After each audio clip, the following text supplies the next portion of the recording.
Okay, I got a really good suggestion for a video topic, and it was on the difference between a regular heel and an attention heel. The attention heel that you see in competitions, or the attention heel that you see people do in training, in which the dog looks really, really nice, the chin is up, the dog is maintaining eye contact, or it's looking up directly in the direction of the handler. That picture is a trained behavior. It's not normal. It's very uncomfortable if we were to ask the dog to walk like that every single time, everywhere we went. So it's not necessarily something that you would do to go from point A to point B.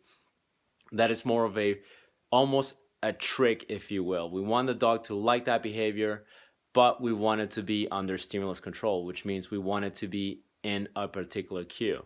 What I do, and my wife does the same thing, is our right side is for informal heel, which means if I put you on my right, that's just point A to point B. It doesn't even have to look pretty.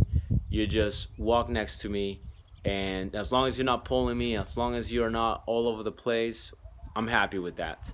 But when I tell you foos, or when I tell you the command for the attention heel, I expect that command to be, I expect that behavior 100% of the times to the best of your ability.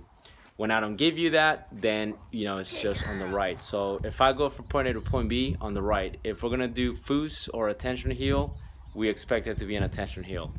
Now that's what my wife and I do. We do right side informal, left side always formal.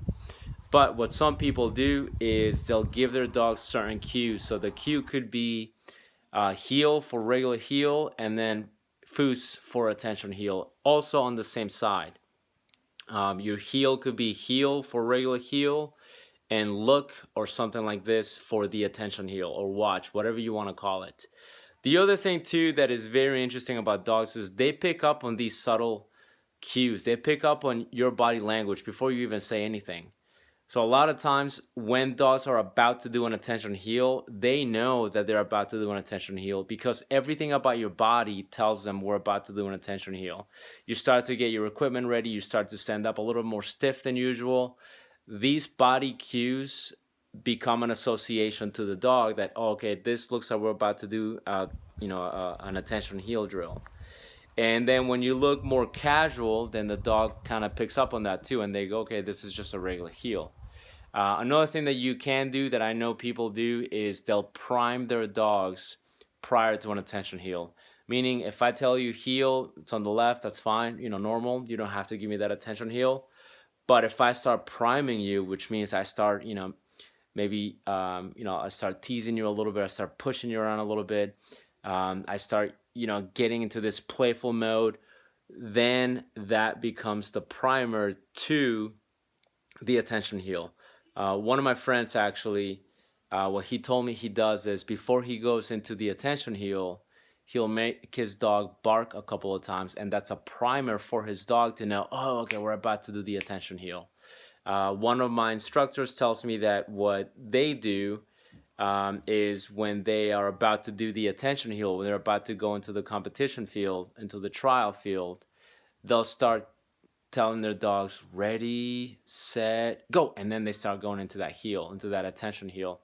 So their dogs pick up on these things. And even if you don't say anything, there's a very good chance that your dog's going to pick up on these subtle cues.